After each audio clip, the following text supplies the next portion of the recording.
আসসালামু আলাইকুম। দেশের বাইরে থেকে যথেষ্ট পরিমাণ ভালোবাসা, সম্মান, ইজ্জত, অর্থ, সহযোগিতা, ভালোবাসা, দোয়া আপনারা পাঠাইছেন আমার এই অসুস্থ বোনের জামাইয়ের জন্য। আমার বোনের জামাই দিয়ে আপনারা সহযোগিতা করছেন এটা নয়, এই ব্যক্তি একজন অসহায়, তার 5টা মেয়ে, সে একজন রিক্সা চালক, সে ওই যে গাছগুলার গাছ সাফ করে, ওই যে নারকেল গাছগুলা, বাইসাপ নারকেল গাছ থেকে পড়ে তার মেরুদণ্ড ভেঙে গেছে, বুকের পাঁজর ভেঙে গেছে, পায়খানা রাস্তা বন্ধ হয়ে গেছে।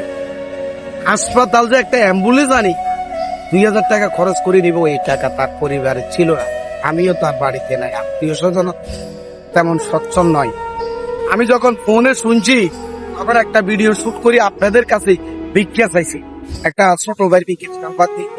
যথেষ্ট পরিমাণ আপনারা সম্মান, ভালোবাসা, দোয়া পাঠাইছেন, সেটা দিয়ে আমি মাইজদি সদর হাসপাতালে ভর্তি করাইছি এবং সেই সদর হাসপাতালে আমাদের মেয়র শহীদুল্লাহ খান সোহেলে যথেষ্ট পরিমাণ তথ্য তালাশ নিছে এবং সেখানে চিকিৎসা চলতেছে এবং ডাক্তার বলছে ওনার মেরুদণ্ড তো পাত দিয়া অপারেশন করতে হবে, টাকা নিতে হবে।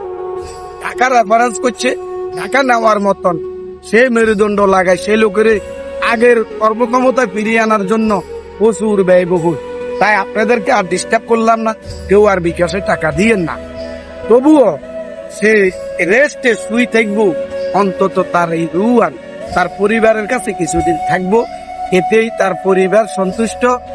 এখন এই 1-2 মাসের ওষুধ কেনার মতো হাসপাতাল থেকে বাড়িতে অ্যাম্বুলেন্সে নেওয়া, আবার অ্যাম্বুলেন্স থেকে হাসপাতাল আনা, সব মিলাই একটা ট্রিটমেন্টের খরচ আপনারা দিচ্ছেন, এতে আমি খুব খুশি। আল্লাহ দরবারে আপনাদের জন্য লাখো কোটি শুকরিয়া, নামাজ পড়ে দোয়া করব। অনেক ব্যক্তি, কারণ নাম ধরলাম না, এতে আপনারা গোসা হবেন না, অনেকজনের নাম নিতে বারবার রিকোয়েস্ট করছি। অর্থাৎ দান করছেন, দানটা একমাত্র আল্লাহ তাআলা দিচ্ছে, এটাই মূল লক্ষ্য।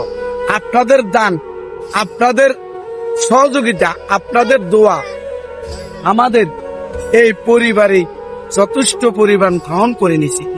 এই গরিব অসহায় পরিবারের পাশে যে আপনারা দাঁড়াইলেন, আপনারা সে দাঁড়ানোর জন্য আপনাদের কাছে আমাদের যথেষ্ট পরিমাণের সেই চাওয়া পাওয়া গুলো আমরা স্টপ করে রাখলাম।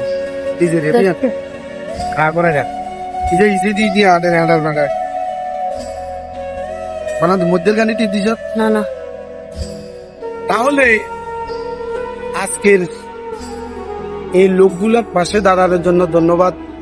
দেশের বাইরে সবাইকে অভিনন্দন, শুভেচ্ছা। আজকের এই কথাগুলো যেন সবার কাছে পৌঁছায়, প্রচার করে দিবেন। নামাজ পড়তে আসে।